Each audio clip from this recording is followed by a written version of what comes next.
기도에 깨어있지 못하고 기도하지 않으면 잠자다가 자기 멋대로 칼을 휘두르고 그 다음엔 부인하고 도망가 버리는 일밖에 더 하겠느냐 이 말입니다.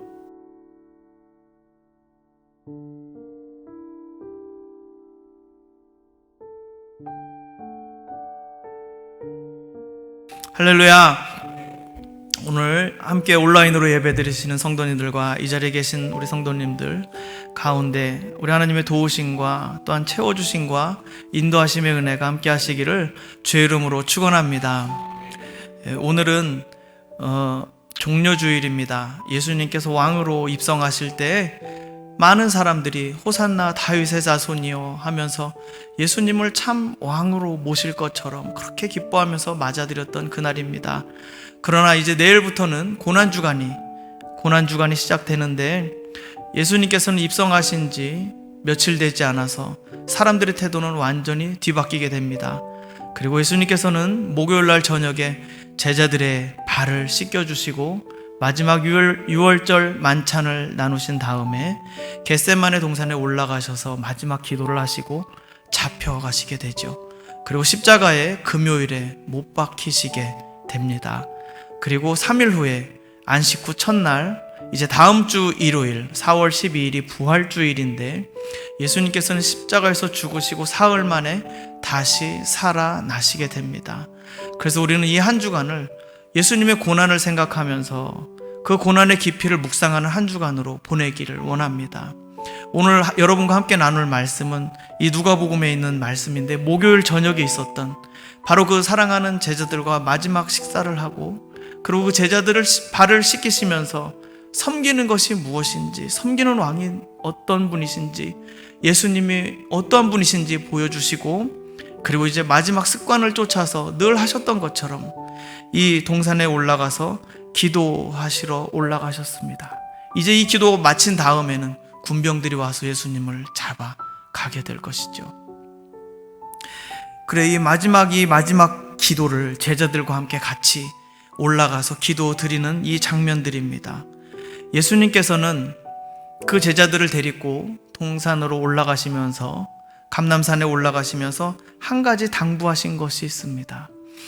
오늘 기도할 때 너희들에게 꼭 해줄 말이 있다. 이것이 무엇이냐면 40절 말씀입니다. 유혹에 빠지지 않게 기도하라고 말씀하십니다. 오늘 저녁에 특별한 이 기도인데 이 기도에 너희들이 기도해야 할 것은 유혹에 빠지지 않도록 기도해라 말씀하셨습니다. 여러분, 유혹이 무엇입니까? 원래 가야 할 길이 있는데 그 길을 가지 못하고 다른 길로 새 길로 빠지도록 하는 것이 유혹입니다. 그렇죠. 다른 길로 가게 되는 거. 또 하나 내가 꼭 지켜야 될 것이 있는데 유혹에 넘어가게 되면 그 지켜야 될 것을 모두 다 잃어버리게 됩니다. 가정을 지켜야 되는데 유혹에 넘어가게 되면 어떻게 됩니까? 다른 새 길로 빠지게 되고 그 가정을 지키지 못하게 되죠. 그런 것처럼 예수님께서는 이 유혹, 가야 할 길을 가지 못하게 만들고 꼭 지켜야 할 것을 지키지 못하게 만드는 이 유혹에 대해서 그 유혹에 빠지지 않도록 기도해야 된다라고 말씀하여 주십니다. 여러분 보십시다. 기도해야 된다. 유혹에 우리는 너무 쉽게 빠질 수 있는 자임을 예수님은 말씀하고 계십니다. 쉬운 길을 선택하도록 우리는 너무 그것에 쉽게 빠져드는 자임을 예수님은 알고 계셨어요. 그래서 그 유혹에 빠지지 않도록 기도해라고 말씀하신 겁니다. 지켜야 할 것을 지킬 수 있도록, 그리고 가야 할 길을 똑바로 계속해서 갈 수 있도록 그것을 위해 기도해야 한다 말씀하세요. 왜요? 예수님은 이제 이 앞에 벌어질 일들이 무엇인지 보고 알고 계셨기 때문에 이제 군병들이 와서 그분을 잡아가실 것이고 그리고 그분을 십자가에 매달 것이기 때문에 이 고난을 지금 당할 것이기 때문에 예수님은 그 마음들을 가지고 이 제자들에게 기도하라고 말씀하셨습니다. 이제 기도해야 되는 이유는 너희들을 둘러싼 모든 상황들이 너무 안 좋게 바뀔 것이다. 그래서 그것을 보시면서 말씀해 주신 겁니다. 첫 번째는 외부에서 오는 압력이 굉장히 거세질 것이다. 두 번째는 너희들 안에서 무너지는 그 붕괴되는 그 힘이 너무 강할 것이다. 그 두 가지예요. 이 제자들을 향해서 이제 외부에서 오는 이 압박감, 압력들은 무엇이겠습니까? 예수님을 막 종려나무 가지를 들고 승리의 왕으로 환영했던 그 사람들은 곧 돌변해서 폭도로 변할 것이고, 예수를 십자가에 못 박으라고 소리치는 사람들로 바뀌게 될 겁니다. 그 말은 무엇입니까? 사람들이 나를 십자가에 못 박으라고 소리칠 것이다. 수많은 사람들이 너희들을 비난하게 될 것이다. 아무 잘못 없음에도 비난하고 손가락질하게 될 것이다. 그리고 그들이 끝내 그것이 성공하게 되면 사람들이 나를 체포하여서 끌고 가서 사형에 처했듯이 너희 제자들, 너희들도 마찬가지로 너희들을 잡아서 끌고 가 사형에 처할 것이다. 밖에서 오는 이 압력은 너희들이 정말 견디기 어려울 것이다. 말씀해주고 계십니다. 실제로 유대인 사내들인 공의회는 어떻게 했습니까? 하나님을 섬기고 있다는 이 사람들은 다가와서 예수님을 잡으러 와서 예수님을 십자가 처형시키고, 그 다음에 그를 따랐던 이 제자들도 하나하나 찾아내어서 돌로 치고 감옥에 가두고 매로 다스렸습니다. 실제로 이런 일들이 일어났습니다. 이제 앞으로 닥치게 될 그 상황들을 예수님은 보시고 말씀해 주셨습니다. 밖에서 오는 압력은 너무나 거대하게 너희를 압박해 들어올 것이다. 실제로 그 예수님의 제자들, 로마에서는 어떤 일이 있었습니까? 네로 황제가, 저는 건축을 공부하면서 처음 알았어요. 네로가 저는 좀 이렇게 폭군으로 알고 있었는데요, 얼마나 섬세한 사람인지 자기가 로마 시내를 이렇게 건설하리라고 그림을 그려놨어요. 건물들을 다 새로. 그러니까 그만큼 뛰어난 천재적인 사람이었던 거예요. 도시 전체를 새로 설계할 만한 그런 사람이었었습니다. 그리고 나서 그는 기존에 있던 것들이 영 마음에 안 들어서 어떻게 없앨까 하다가 불을 질렀죠. 그리고 불을 질러서 불타는 그 로마 시를 보고 이제 내 마음대로 지을 수 있겠구나 하고 나서는 저 불을 일으킨, 근데 로마 시민들의 원성이 얼마나 자자하겠습니까? 누가 이렇게 이 큰 불을 이게 넣느냐고 막 그 비난을 할 때 네로 황제는 어떻게 했냐면 참 머리가 좋은 사람이었습니다. 저기 새로 생긴 종교 집단, 로마에서는 오래된 종교가 인정받았지 막 생긴 것들은 인정받을 수 없었습니다. 그래서 예수님을 따랐던 새로 생긴 종교 저 집단, 숫자도 얼마 안 되고 딱 잡아서 없애도 아무 말도 못하는 저 집단을 향해서 쟤들이 그랬어, 이렇게 말하는 거죠. 그래서 그 지목 이후로 그리스도는 수도 없이 끌려가서 콜로세움에 끌려가서 짐승의 사자의 먹이가 되고 사람들의 놀잇감이 되고 말았습니다. 수많은 그리스도인들이 죽임을 당했죠. 바깥에서 둘러오는 이 압력은 너무나 거세게 너희들을 무너뜨릴 것이다. 밖에서만 압력이 있느냐? 너희들 안에서도 실망과 낙심이 너희를 무너뜨릴 거야. 첫 번째, 체포되어서 끌려가는 나를 보면서 너희들은 첫 번째 실망할 것 같다. 그러지 않겠습니까? 예수님이 체포돼서 끌려가다니요. 지금까지 오병이어 이 물고기 5마리와 떡 2개로 5,000명을 먹이고도 남게 하셨던 그 예수님이, 무리를 걸으시며 폭풍을 잠잠케 하셨던 그 예수님이, 중풍병자를 그 자리에서 일으키시고 문둥병자를 깨끗하게 하셨던 그 예수님이요, 죽은 나사로를 향해서 걸어 나오라고 말씀하셨던 그 전능하신 하나님이 체포돼서 끌려가다니요. 그거 상상할 수 있겠습니까? 그리고 또 하나, 예수님은 또 보셨습니다. 내가 십자가에서 죽는 모습들을 보고 너희들은 나를 포기하여 떠나갈 것이다. 여러분, 십자가형이 얼마나 무서운 형벌인지요. 어린 아이들은 보지도 못하도록 막았습니다. 접근도 하지 못하도록 막았었습니다. 로마 제국의 강력한 힘을 가장 끔찍한 모습으로 보여주는 형벌입니다. 그래서 누구든지 그 형벌을 보고 나서는 이 영상이 머릿속에 잊혀지지 않고 그 끔찍한 영상, 그 모습을 보고 나서는 잠을 이룰 수 없을 만큼 다시는 그것을 보고 다시는 로마에 저항하지 못하도록 완전히 짓밟아 놓는 것이 십자가 처형입니다. 그런데 예수님이 이제 십자가 처형 받는 것을 보고 너희들도 예수님을 따랐던 자들이지라고 누군가 질문하게 되면 그 십자가의 공포가 제자들에게 그대로 오게 될 텐데, 실망한 것 플러스 죽음의 공포가 그들을 완전히 누르게 될 텐데, 너희들 그것을 위해서 지금 깨워서 기도해야 된다 말씀하고 있습니다. 예수님이 이렇게 제자들에게 부탁하시고 나서 예수님은 한 걸음 더 나가셨습니다. 예수님 안에도 고뇌가 너무 컸었습니다. 십자가의 사역 앞을 두고 어느 누가 그를 담담해 들어갈 수 있겠습니까? 예수님도 그 사역을 지금까지 알고 있었고 그것을 져야 된다는 것을 분명히 그 길을 향해 걸어왔지만 막상 그 앞에 다다랐을 때 느끼는 이 중압감을 어떻게 감당할 수 있겠습니까? 그래서 제자들을 여기다 두고 예수님은 하나님 앞에 더 한 걸음 더 나아갔습니다. 돌 던질 거리만큼 저 앞으로 더 나가서 하나님 앞에 나와서 하나님과 독대하며 하나님 앞에 그 마음대로 쏟아놓기 시작하셨습니다. 그 기도가 무엇이냐면 42절 말씀입니다.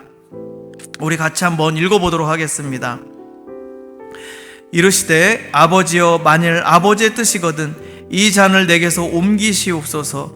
그러나 내 원대로 하지 마시옵고 아버지의 원대로 되기를 원하나이다 하시니, 예수님 안에 이 고뇌가 있었습니다. 아버지 뜻이거든 이 잔을 나한테서 좀 옮겨주십시오. 그러나 아버지의 원대로 되기를 내가 원합니다. 이 두 가지가, 여러분 예수님 안에 두 가지 소원이 있다는 거 여러분 발견하실 수 있습니다. 예수님 안에 두 가지 소원이 싸움을 하고 있다는 것을 발견할 수 있습니다. 기도는 그래서 싸움인 거죠. 두 가지 마음이 똑같이 동시에 들어있는 것이 싸움입니다. 예수님이라고 해서 왜 죽고 싶겠습니까? 그래서 예수님은 그 앞에 나가서 하나님, 저 여기서 이 잔을 옮길 수만 있다면 옮겨주십시오 라고 고백합니다. 이 고백을 통해서 우리는 한 가지 알 수 있습니다. 잔이라는 것은 죽음의 잔입니다. 받아 마시는 자는 죽어야 합니다. 죽음의 공포가 얼마나 두려운 것인지, 그 죽음의 공포는 예수님도 피해갈 수 없었습니다. 그런데 여러분, 예수님이 겪어야 하는 그 죽음의 공포는 단지 육신의 공포뿐 아니라 가장 큰 공포가 있었습니다. 그것은 무엇이냐면 육신뿐 아니라 영혼까지도 하나님과 완전히 단절되어야 한다는 두려움과 공포입니다. 몸이 아프겠다도 있지만, 몸이 극심한 고통 가운데 있게 될 거지만 더 큰 고통은 하나님과 완전히 단절되는 그 고통이, 그 엄청난 고통이 기다리고 있었기 때문입니다. 예수님은 그래서 하나님, 저가 이 잔을 옮길 수만 있다면 옮겨주십시오 라고 고백하고 있습니다. 예수님은 그 공포 앞에서 그것을 숨기지 않았고, 예수님은 그것을 있는 그대로 하나님 앞에 내어 놓았습니다. 하나님 앞에서 예수님은 자기의 연약함을 숨기지 않았습니다. 하나님 앞에서는 센 척할 필요가 없습니다. 하나님 아버지 앞에서는 예수님도 그 앞에 나와서 자기 연약함을 내놓았던 것처럼 우리는 하물며 어떻겠습니까? 우리는 더 내놓을 수 있어야 하겠습니다. 하나님 앞에서 영웅이 되고 싶습니까? 아무것도 되지 못할 겁니다. 그러나 하나님 앞에 연약해져서 하나님이 앞에 심령이 가난한 자로서 우리 마음을 있는 모습 그대로 하나님 앞에 올려드린다면 하나님께서는 그것을 받으시는 줄을 믿습니다. 하나님 앞에 연약해지십시오. 예수님도 연약해지셨던 것처럼 하나님 아버지 앞에 연약해지시기를 바라겠습니다. 예수님이 이렇게 나아가실 때 그 자기 안에 있는 이 큰 소원들을 하나님 앞에 말씀드리고 나서는 그러나라는 단어를 붙이십니다. 그러나 하나님, 제 안에 이것이 먼저 올라옵니다. 이게 먼저 하나님 앞에 말씀드리지 않고서는 견딜 수가 없습니다. 그러나 아버지의 원도로 되기를 나는 원합니다. 이렇게 고백합니다. 아버지의 원도로 되기를 원합니다. 내 안에 소원이 하나 있는데 아버지가 원하시는 것을 이루어드리는 그 소원이 또 있다는 거예요. 그래서 이 싸움 가운데에서 하나님의 뜻을 원하는 아버지의 소원을 이루어드리는 내 소원이 이기기를 기도하고 있습니다. 아버지의 뜻은 무엇입니까?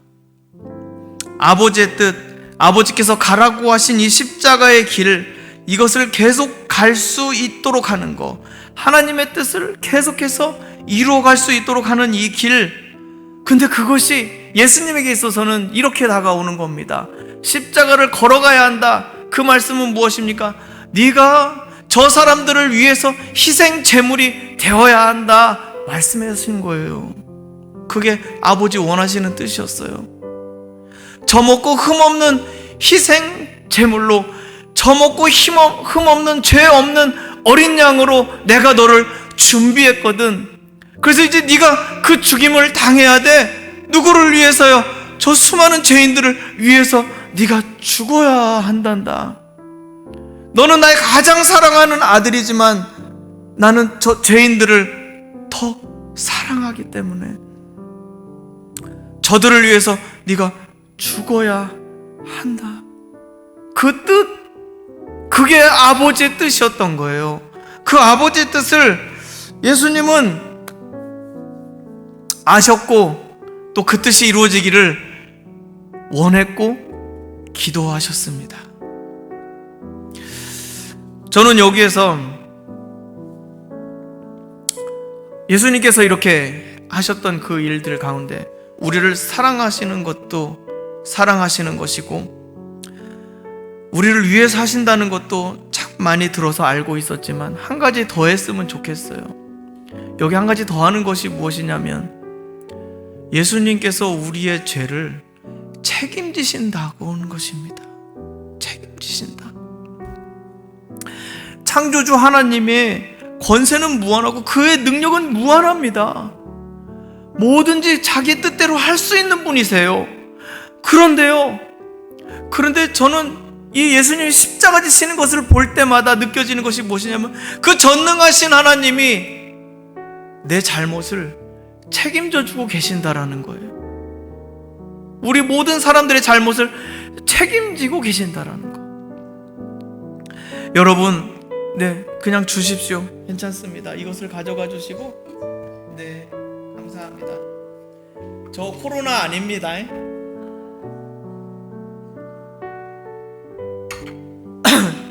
봄 되면 알러지가 있어서 그렇습니다. 참고해 주시고요. 어린 아이가 다치면 저희 아이들도 이 주차장에서 날마다 킥보드 타고 놉니다. 바로 이 앞에서 햇볕 쬐면서. 그러다 아이가 다치면 누구 책임입니까? 아빠 책임입니다. 그렇죠? 교회 성도 가운데 한 분이라도 사건 사고가 일어나면 누구 책임입니까? 담임 목사 책임입니다. 그렇죠? 회사가 열심히 일했지만 그 빌려온 돈으로 열심히 일으켜서 하려고 했지만 빌려온 돈을 갚지 못하고 부도가 나게 되면 어떻게 됩니까? 사장님 책임입니다. 그렇죠? 나라가 위기에 처하게 되고 백성들이 전염병으로 굶어서 기근에 죽게 되면 옛날 조선 왕들은 어떻게 했습니까? 본인의 잘못으로 여겼습니다. 그렇죠? 그러면 여러분 그 스케일을 조금만 더 넓혀보려고 해요. 가정, 그리고 교회, 직장, 그리고 국가라는 그 작은 그릇들을 조금만 더 넓혀보면 모든 사람들의 죄, 이 하나님이 창조하신 모든 사람들의 전 지구적인 큰 죄들을 수많은 사람들이 살아가면서 짓는 그 수많은 죄들을 누가 책임지겠습니까? 누가요? 지으신 분이 책임지신다는 겁니다. 그래서 예수님이 십자가 지신 것은 우리를 사랑하셔서 우리 죄를 대신해서 죽으셨다라는 것은 우리의 모든 잘못을 자기 것으로 돌리시고 책임지고 죽으셨기 때문에 그분이 나의 하나님이 되시는 줄로 믿습니다. 그래서 그분이 나의 주인이 되시는 거예요. 그분이 나와 아무 관계 없다면 책임질 일이 없어요. 내가 잘못하든 잘하든 그분이 내 주인이 아니라면 그분은 책임질 일이 전혀 없는 겁니다. 그런데 그분이 온 세상의 주인이 되신다라는 것은 그분이 책임지신다는 거예요. 그리고 나의 잘못마저도 내 잘못, 그 나의 모든 죄를 예수님이 책임지고 그분이 죽으신다는 것, 이것이 은혜라고 합니다. 그래서 우리가 잘못했을 때 회개하죠. 회개할 때 우리는 이것을 말씀드리고 나면 이제 없어지는구나, 그것으로 회개하면 끝난다고 생각한다면 그것은 오산입니다. 우리가 회개하러 주님 앞에 나아갈 때는요, 먼저 어떤 상태로 회개하는지 아십니까? 회개할 때는 내 잘못을 먼저 보는 것이 아닙니다. 여러분, 회개할 때는 이렇게 보는 겁니다. 예수님이 내 인생 책임져서 내 잘못된 걸 책임지고 죽으셨는데 그 책임지고 죽으신 그분 앞에 나아가는 거예요. 먼저 용서하신 분 앞으로 나아가는 것이 회개입니다. 나를 먼저 용서하신 분 앞에 나아가서 내 잘못을 책임지신 그분 앞에 나아가서 내 잘못을 고백하는 겁니다. 고백하는 거예요. 그리고 여전히 예수님께서는 어떻게 해요? 내 잘못을, 내 인생의 죄를 책임지고 계시는 것을 바라보며 나아가는 겁니다. 이렇게 주님이 책임지고 계시다는 거. 그럼 회개를 하면 할수록 어떻게 될까요? 더 죄를 지을 수가 있겠습니까? 그 죄를 고백하고 가서 또 져요? 그게 쉽지 않아요. 왜냐하면 다시 지으려고 하면, 이 죄를 지으려고 할 때 예수님은 이미 그것을 책임지고 계시기 때문에 우리의 행동이 이제 이게 조절되는 겁니다. 회개하고 나서 다시 또 짓고 다음날 또 와서 잘못했다고 말해요? 그냥 양심에 그냥 무뎌지는 것으로 넘어갑니까? 아니요, 그런 거 아니에요. 그런 게 아니라 회개한다는 것은 예수님이 내 모든 잘못을 이미 책임지고 감당하고 계시다는 것이기 때문에 성경은 이렇게 표현하고 있습니다. 우리가 죄를 짓는다고 한다는 것은 하나님의 아들을 다시 십자가에 못 박는 일이라고 표현하고 있어요. 그 아들을 다시 십자가에 못 박고 그 아들을 다시 죽게 하는 것이라고 이야기하고 있습니다. 그래서 예수님은 이 세상 모두 전체를 다 책임지셔야 하기 때문에, 그래서 그것을 다 책임지셔야 하기 때문에 예수님 혼자 힘으로 이것을 감당하기가 쉽지 않았다는 것을 알아야 됩니다. 그분도 육신이 있었고 그분도 감정이 있었고 그분도 마음이 있었기 때문에 이 힘든 것들을 어떻게 했습니까? 천사가 와서 도와줘야 했었습니다. 그리고 그분은 이 사역을 감당하시기 위해서 이분은 땀방울이, 흐르는 땀방울이 얼마나 기도했는지, 여러분 산기도 가서 기도해보면 아시죠? 이 배꼽이 등가죽에 붙을 때까지 기도하는 것이 정석입니다. 그리고 그게 겨울에도 땀이 막 나도록 기도하는 것이 정석입니다. 그렇게 막 기도할 때 그 땀방울이 핏방울로 나오도록 기도하셨다는 겁니다. 제가 지금 말해서 목이 터지는 거 수준이 아니라 이 흐르는 땀이 피가 되어서 이 모세혈관들이 다 터져서 피가 나오도록 그렇게 주님은 기도하셨다는 겁니다. 하나님의 아들이 이렇게 기도하셨다면 우리의 기도가 작아야 될 이유가 어디 있겠습니까? 이 유혹 앞에서 말입니다. 유혹을 이길 수 있도록 기도해야 되는데 우리가 작게 기도할 이유가 어디 있겠습니까? 그래서 예수님께서는 이 싸움들을 예수님은 자기 생명보다도 더 땀방울이 핏방울이 되도록 죄와 싸우고 나가셨습니다. 그리고 그 죄와 싸움의 끝에서 예수님은 이제 그 기도를 마치셨어요. 마치셨다는 건 뭡니까? 이제 끝내 하나님의 뜻이 예수님의 뜻을 이기셨다는 거예요. 이 잔을 옮겨주십시오 했던 그 바램들을 어떻게 해요? 하나님의 뜻이 이기셨어요. 그래서 이제 십자가 질 수 있도록, 십자가의 고난과 죽음을 맞이할 수 있도록 준비가 되셨던 거예요. 그래서 이제 돌아와서 이 피눈물 나는 싸움 끝에 돌아오고 보니까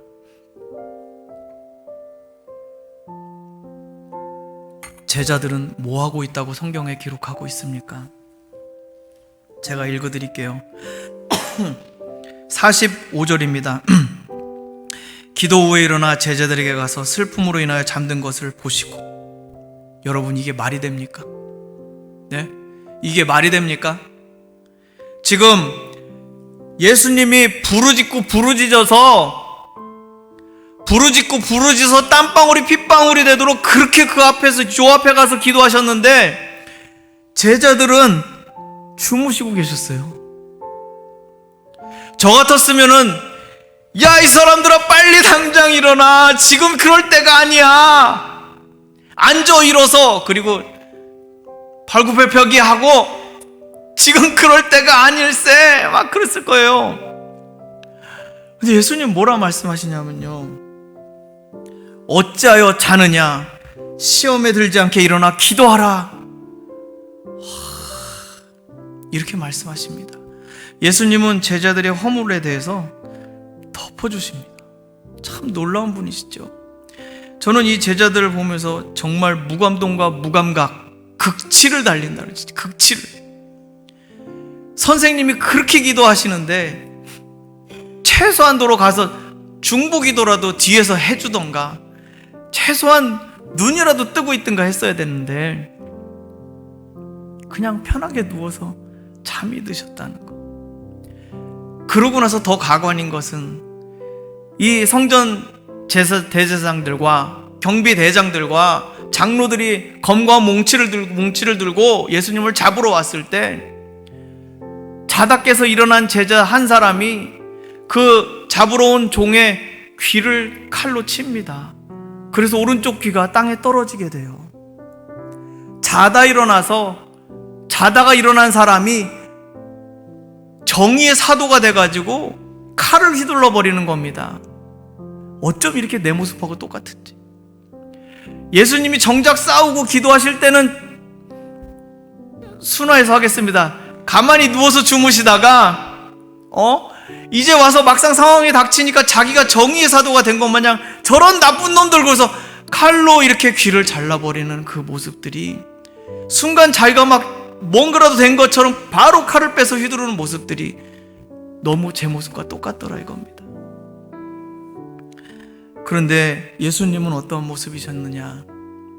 그 떨어진 귀를 다시 들어요. 모래 털어서 다시 귀에 붙여주십니다. 그리고 손을 붙여주셨을 때 다시 원래대로 회복되었습니다. 참 기가 막힌 분이시죠. 그리고 잡아가라고 이렇게 하십니다. 그 칼을 댔던 그 제자들, 자기가 뭐라도 된 것처럼, 그렇게 정의의 용사가 된 것처럼 막 난도질했던 그 제자들은 불과 몇 시간 후에 여종이 물어봅니다. 당신 예수님 그때 같이 있던 사람 같은데요? 그러니까 뭐라고 말합니까? 수석 제자 베드로 뭐라 말합니까? 아니요, 나는 그런 사람 전혀 모르는데요. 아니야, 나 분명히 당신 봤어. 그랬더니 베드로가 뭐랍니까? 나는 그런 사람 본 적도 없고 이름도 알지 못합니다.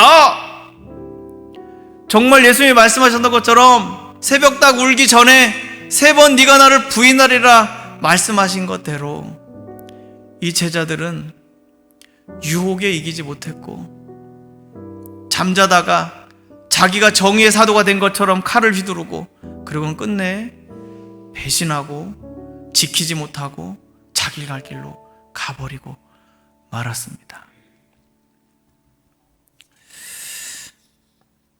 그런 제자들을 향해서 예수님은 제자들의 허물을 덮어주십니다. 그리고 여전히 말씀하십니다. 깨어있으라, 기도하여라. 이 2가지를 말씀하십니다. 깨어있으라 말씀하실 때, 이제 설교 마무리하려고 합니다. 깨어있으라 말씀하실 때는 무엇입니까?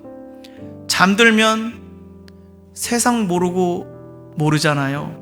저도 잠들면 땜에 가도 모릅니다. 제 옆 사람은 밤새 잠을 못 자죠. 코를 많이 고르니까 저희 아내를 바라보시는데 잠을 못 자죠. 저는 아무리 깨워도 못 일어납니다. 진짜 땜에 가도 모릅니다. 베개에 머리 딱 대는 순간 그냥 잠들어 버리죠. 잠들어 있으면 누가 무슨 일을 해도 아무리 옆에서 흔들어도 모르는 것처럼 잠들어 있다면 우리는 아무것도 인식하지 못합니다. 깨어 있어야 한다는 말씀은 무엇입니까? 어떤 상황인지 알고 지금 내가 어떤 행동을 하고 있는지 지켜보라는 것입니다. 발견하라는 것이죠. 의식이 무뎌져 있고 잠들어 있으면 기도에 깨어 있지 못하고 기도하지 않으면 잠자다가 자기 멋대로 칼을 휘두르고 그 다음엔 부인하고 도망가 버리는 일밖에 더 하겠느냐 이 말입니다. 그래서 깨어 있어서 예수님이 어디로 가시는지 분명히 봐야 될 거 아닙니까? 예수님이 어느 길을 가시는지 그 길을 끝까지 따라가야 할 거 아닙니까? 그래서 예수님은 깨어 있으라고 말씀하여 주십니다. 그리고 깨어 있을 때 우리는 발견해야 되는 것이 있습니다. 우리의 마음을 무엇으로 위로받고 채우려고 하는지 분명히 여러분 이번 한 주간 발견하셔야 됩니다. 보통 교회에서 할 때는 이제 행사를 하게 되면 고난주간에 전부 미디어 음식을 전부 벽에다 붙이고 주보에 크게 싣습니다. 그리고 막 TV 보지 맙시다, 스마트폰 보지 맙시다, 또 뭐 합시다, 막 이렇게 구호들을 많이 붙입니다.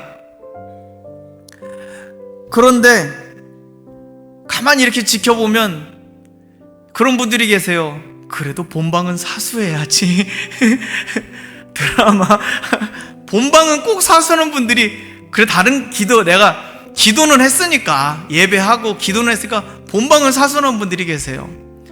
그리고 젊은 분들 가운데서는 요즘 넷플릭스 막 많이 보시던데 킹덤 1, 2 스트레이트로 몰아보시는 분들, 끝나고 난 다음에 몰아봐야지 이렇게 작정한다면 그게 무슨 소용이 있겠느냐 이 말입니다. 그 한 주간 동안 잠깐 막는다고 해서 그게 뭐가 되겠습니까? 전화기 붙잡고 2시간 동안 막 사람들하고 막 이야기하고 바로 잠자버려요. 여러분 어떻습니까?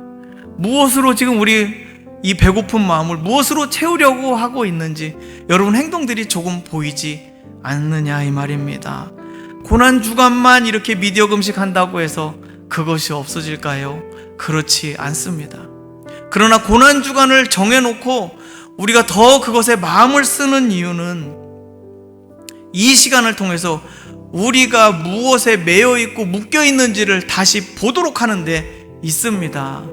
저거를 하지 마세요, 저거를 보지 마세요 라는 그 말 이전에 우리의 마음은 무엇에 지금 위로를 받고 있으며 우리의 마음이 무엇을 계속 쫓아가고 있는지 보라 이겁니다.